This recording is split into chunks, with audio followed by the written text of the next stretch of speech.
क्या आप भी करते हैं माँ तुलसी की पूजा? तो जान ले ये 5 नियम, वरना पूजा का प्रभाव पड़ सकता है उल्टा। तुलसी के पौधे को जल चढ़ाते समय कभी ना करें ये काम, वरना भरना पड़ सकता है आपको भारी नुकसान। इस तरह करनी चाहिए माँ तुलसी की पूजा, तभी मिलता है साकार फल और तुलसी भर देती है आपके घर धन संपदा। आज ही अपनी इन गलतियों को दोहराना कर दे बंद, फिर देखे परिणाम, घर में आएगी अपार खुशहाली। धार्मिक और सामाजिक महत्व के साथ ही हमारी संस्कृति में वृक्षों और पौधों की पूजा का विशेष स्थान है। भारतीय परंपरा में तुलसी का पौधा एक महत्वपूर्ण स्थान रखता है। तुलसी के महत्व को समझते हुए इस वीडियो में 4 ऐसे कामों के बारे में चर्चा करेंगे जिन्हें तुलसी की पूजा के दौरान नहीं करना चाहिए। इस वीडियो के माध्यम से हम जानेंगे कि इन चीजों का पालन करने से कैसे हमारी धन वृद्धि हो सकती है। तुलसी की पूजा के दौरान तुलसी का जल देना एक महत्वपूर्ण प्रक्रिया है। आपको बता दें कि तुलसी का पौधा अपने एक विशेष स्थान पर जल की आवश्यकता रखता है। जल देने से हम उस पौधे की देखभाल करते हैं और इससे हमें प्राकृतिक शक्ति का आभास होता है।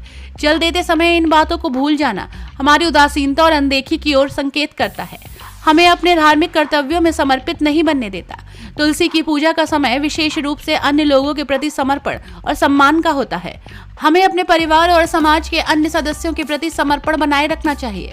इस पूजा के समय दूसरों की उपेक्षा करना हमारी अज्ञानता और असहायता की ओर संकेत कर सकता है। ये हमें अपने सामाजिक दायित्वों में संवेदनशील नहीं बनने देता। तुलसी की पूजा का समय शांति और सामंजस्य के लिए समर्पित होता है। हमें अपने मन में द्वेष और क्रोध का संकेत करना हमारे अंतरंग शांति के लिए हानिकारक हो सकता है। तुलसी की पूजा के समय हमें अपने मन को शांति और संयम से रखना चाहिए। द्वेष और क्रोध को पालने से हमें अपनी आत्मा की शुद्धता का एहसास नहीं होता, जिससे हमारे आत्मिक विकास को अवरुद्ध कर सकता है। तुलसी की पूजा के समय हमें अपने धन का संयमपूर्ण और सतत उपयोग करना चाहिए। धन का अपव्यय करना धन की वृद्धि को रोक सकता है। तुलसी की पूजा के दौरान ये उपाय हमें सिखाता है कि धन की सही तरीके से प्रयुक्त करना हमारे लिए नहीं है, बल्कि समाज के लिए उपयोगी है। तुलसी की पूजा का महत्व सिर्फ धार्मिक दृष्टिकोण से ही नहीं, बल्कि मानवता और समाज के लिए बड़ा है। यह हमें ये सिखाता है कि अच्छे कर्मों के माध्यम से ही हम शांति और समृद्धि की प्राप्ति कर सकते हैं। धार्मिकता की ओर बढ़ते हुए हमें आत्मनिर्भर और संतुलित जीवन जीने के लिए मार्गदर्शन प्राप्त होगा। इस पूरी चर्चा में हम ये निष्कर्ष निकाल सकते हैं कि तुलसी की पूजा के दौरान जल देते समय भूलने, दूसरों की उपेक्षा, द्वेष और क्रोध से दूर रहना और धन का सही प्रयोग करना हमें आत्मविश्वास, आत्मविकास और समृद्धि की ओर ले जा सकता है। इन मूल्यों का पालन करने से हम अपने जीवन में संतुलन और यश ला सकते हैं, जो हमें सच्ची खुशियां और आनंद की ओर ले जाएगा।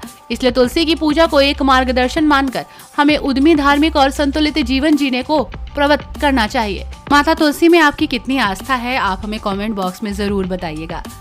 ब्यूरो रिपोर्ट, पंडित जी का पत्रा।